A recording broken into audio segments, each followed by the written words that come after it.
यह मसालेदार लड़की नहाने के बाद बेडरूम में आई और आदमी एक कामुक चेहरे के साथ रोमांचक कार्यक्रम का इंतजार कर रहा था। अगले ही पल लड़की ने अपनी अंडरवियर उसकी ओर फेंक दी। आदमी ने उसे पकड़कर देखा और अंडरवियर के आकार ने उसे जीवन के बारे में संदेह में डाल दिया। दरअसल दाशान बड़े पहाड़ पर एक विशेषज्ञ द्वारा सम्मोहन किया गया था। दयालु दिल वाली महिलाएं उसकी आंखों में सुंदर दिखती थी और सामान्य लोगों की नजर में मोटे लोग उसकी नजर में सेक्सी तैराक थे। लेकिन दाशान खुद इससे अनजान था। दोनों ने एक बड़ा कप बोबा टी खरीदा और जैसे ही दाशान ने पीछे मुड़कर देखा, विशाल बोबा टी खत्म हो गई। दोनों की डेटिंग पर नाव चलाना भी अजीब था। पतली लड़की ने वास्तव में दाशान को ऊपर उठा लिया और जब वह पानी में कूदी तो वह एक डीप वाटर बम की तरह थी। खाने के समय कुर्सी लड़की का वजन संभाल नहीं सकी। दाशान गुस्से में मालिक के पास गया और शिकायत की कि कुर्सी की गुणवत्ता बहुत खराब है। दाशान की सावधानी भरी देखभाल के तहत उन दोनों का प्यार जल्दी से बढ़ा और जल्द ही परिवार से मिलने का समय आ गया। अप्रत्याशित रूप से शियाओ मेई के पिता वास्तव में दाशान के बॉस थे। चतुर मालिक ने सब कुछ देख लिया था। उसने दाशान को बताया कि उसे अब और झूठ नहीं बोलना चाहिए क्योंकि वह जानता था कि उसकी बेटी कितनी भारी थी। जब से उसकी बेटी 2 साल की हुई तब से वह उसे उठा नहीं पाया था। स्पष्ट रूप से दाशान निश्चित रूप से ससुर की संपत्ति का लालच कर रहा था, इसलिए वह शियाओ मेई का पीछा कर रहा था। सुनने के बाद दाशान ने गंभीरता से इनकार किया। दाशान की ईमानदारी ने आखिरकार मालिक ससुर को प्रभावित किया। अगले दिन उसे कंपनी का उपाध्यक्ष नियुक्त किया गया। दाशान ने उत्साहित होकर अपने दोस्तों और परिवार को सूचित किया कि अगले महीने वह शियाओ मेई के साथ शादी करने वाला था। इस खबर को सुनकर सभी लोग चौंक गए। इस समय उसके दोस्त शियाओपांग ने भी इसे और नहीं देख सका। उसने अपने भाई को वास्तविकता देखने में मदद करने का फैसला किया। इसलिए शियाओपांग ने उस जादूगर को खोज निकाला जिसने दाशान को सम्मोहित किया था। अतिरिक्त शक्तियों के प्रभाव में उसने आखिरकार सम्मोहन को तोड़ने का मंत्र प्राप्त किया। फिर उसने तुरंत दाशान को फोन किया। शियाओपांग ने फोन पर मंत्र पढ़ा और दाशान तुरंत सामान्य हो गया। अभी अभी सुंदर महिला एक मजबूत आदमी में बदल गई और इससे पहले कि वह प्रतिक्रिया दे पाता, उसने देखा कि मारी के कपड़े पहने हुए एक मोटी महिला मारी की जगह पर बैठकर मारी का खाना खा रही। वह थोड़ा नाराज होकर उसे रोकने के लिए आगे बढ़ा, लेकिन उसके अच्छे दोस्त ने समय पर पहुंचकर उसे रोक लिया और उसे सब कुछ समझाया। जैक पहले विश्वास नहीं कर रहा था, लेकिन इस अवधि के दौरान हुई सभी अजीब घटनाओं को याद करते हुए एक सांस में बोबा टी पीना, कूदकर बच्चों को हिला देना, अक्सर उसकी कुर्सी पर बैठना और बहुत बड़े आकार की अंडरवियर, जैक ने विश्वास किया। लेकिन वह नाराज था और अपने दोस्त पर आरोप लगाया कि उसे जगाना नहीं चाहिए था। उसे दूसरों के विचारों की परवाह नहीं थी, बस यही काफी था कि वह मारी को सुंदर मानता था। दोस्त ने तब महसूस किया कि अच्छे इरादे के साथ उसने गड़बड़ कर दी थी, इसलिए उसने सम्मोहनकर्ता को खोजने और जैक को फिर से सम्मोहित करने की योजना बनाई। लेकिन इस बीच में जैक को मारी से नहीं मिलना चाहिए, अन्यथा मारी के असली रूप को देखकर फिर से सम्मोहित करने पर भी कोई प्रभाव नहीं होगा। आने वाले समय में जैक ने जानबूझकर मारी से दूरी बनाई। एक दिन जैक के पड़ोसी ने उसे रात के खाने के लिए आमंत्रित किया। पड़ोसी को पता चला था कि जैक कंपनी का उपाध्यक्ष बन गया था और वह जैक के पिछले प्रस्ताव को स्वीकार करने के लिए तैयार था। ये सब मारी ने देख लिया और पिछले कुछ दिनों में जैक की उपेक्षा के कारण उसने समझ लिया कि जैक उससे प्यार नहीं करता था, बस अपनी स्थिति सुधारने के लिए उसका इस्तेमाल कर रहा था। हालांकि उसने आगे बढ़कर झगड़ा नहीं किया, बस चुपचाप जैक को शुभकामनाएं दी और चली गई। वह नहीं जानती थी कि जैक ने पड़ोसी को स्वीकार नहीं किया था। इसके बजाय पड़ोसी के भौतिकवादी व्यवहार से उसने महसूस किया कि मारी ही उसका सच्चा प्यार थी। उसका मानना था कि किसी व्यक्ति की सुंदरता सिर्फ बाहरी दिखावा नहीं हो सकती, आंतरिक सुंदरता सबसे महत्वपूर्ण है। उसने उठकर बाहर चला गया, मारी को फोन करने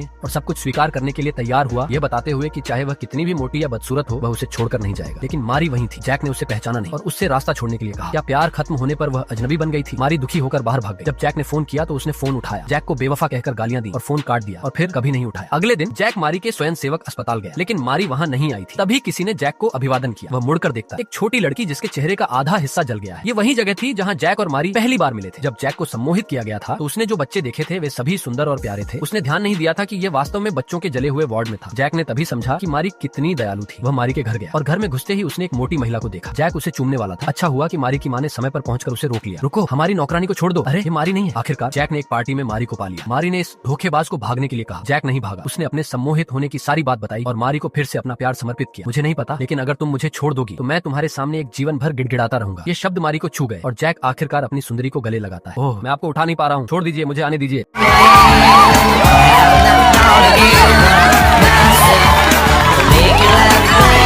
She said, this is how it is.